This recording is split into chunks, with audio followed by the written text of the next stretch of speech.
oleh LPM, Lembaga Pemberdayaan Masyarakat, dan cukup menggembirakan seperti yang disampaikan oleh Mas Ziad tadi, bahwa di daerah yang tidak punya air kemudian kita berusaha untuk menghasilkan sumber air sehingga kita kenal seng air sudah dekat, ya kan? Nah, itu yang terjadi yang dilakukan oleh MPM, Majelis Pemberdayaan Masyarakat.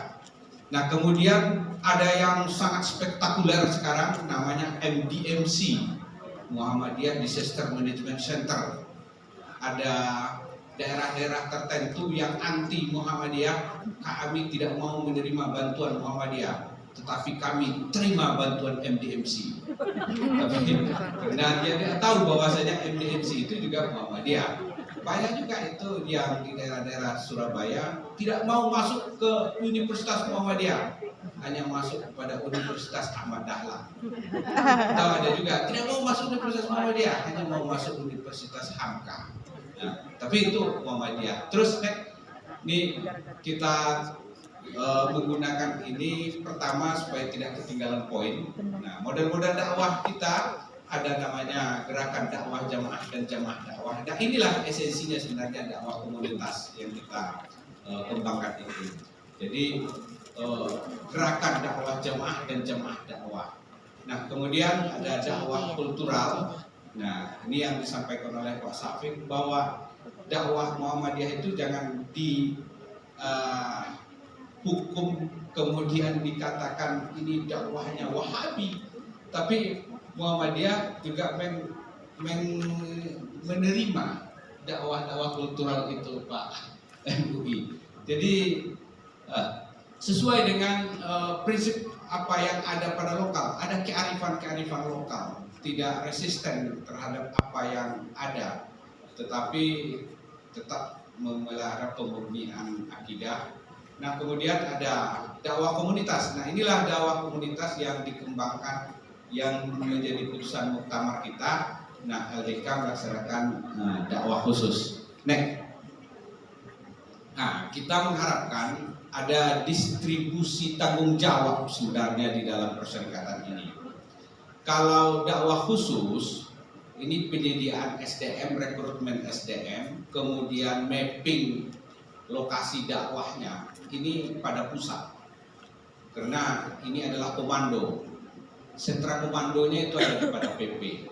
Nah, alhamdulillah sekarang LDK itu baru punya basis input untuk dai itu di UMS Sopron. Sehingga permintaan dari cabang dan daerah untuk diutus menjadi dai khusus itu tidak tercover oleh LDK. Maka beberapa waktu yang lalu LDK berusaha untuk melakukan MOU dengan Universitas-Universitas Muhammadiyah, termasuk Universitas Muhammadiyah Malang, Universitas Muhammadiyah Surabaya, Universitas Muhammadiyah Sidoarjo.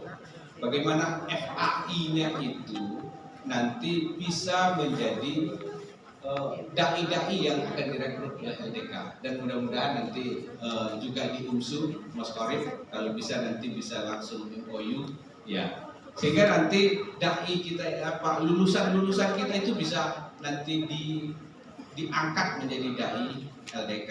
Nah, kalau di Sopron itu 1 tahun. Nah, 1 tahun itu bagi pimpinan cabang dan ranting yang kita utus itu masih kurang. Jadi baru melaksanakan program, baru bisa membuat taman bacaan Al-Quran, kemudian baru mendidik anak, kemudian dia sudah selesai masa tugasnya. Nah, sehingga sudah selesai. Nah, ini kita sesuaikan dengan program Merdeka Belajar dan Kampus Merdeka, bahwa ada porsi 30% dari kurikulum itu diarahkan kepada yang kurikulum non prodi, ya Mas Korek. Nah, ini mungkin jadi porsi kita nanti untuk pelaksanaan dakwah di daerah komunitas-komunitas tertentu, ya hobi, kemudian ya kesamaan kepentingan, kemudian juga kesamaan etnik. Nah, komunitas-komunitas yang demikian ini adalah sangat efektif untuk dilakukan pencerahan. Nah, ini satu di antara foto yang kita tayangkan. Ini Hasim, Prof. Safik, kemudian Maziat. Maziat ini sudah, ini jamaahnya itu kalau kita kenal dengan berita siapa? Artis yang dapat musibah di tol Vanessa Angel. Nah, ini khusus jamaahnya Maziat ini. Itu saja. Nah, pada dakwah komunitas yang kita lakukan ini pertama memang ini adalah basis gerakan. Nah, karena Muhammadiyah kan lebih cenderung pada tataran atas, pusat, wilayah, kemudian kurang menyentuh komunitas yang real.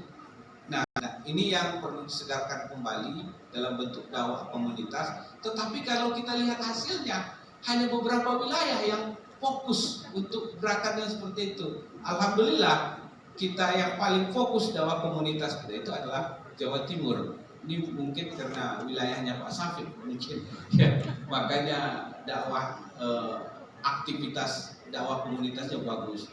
Mereka terus lanjut. Ini yang paling supaya cepat. Nah, yang ada komunitas yang sudah dilakukan di daerah Jawa Timur itu khusus kota Surabaya. Itu yang pertama adalah komunitas XPSK. Kenapa? Karena memang XPSK tersebut bahwa PSK itu mereka lakukan itu kan hanya kebutuhan ekonomi.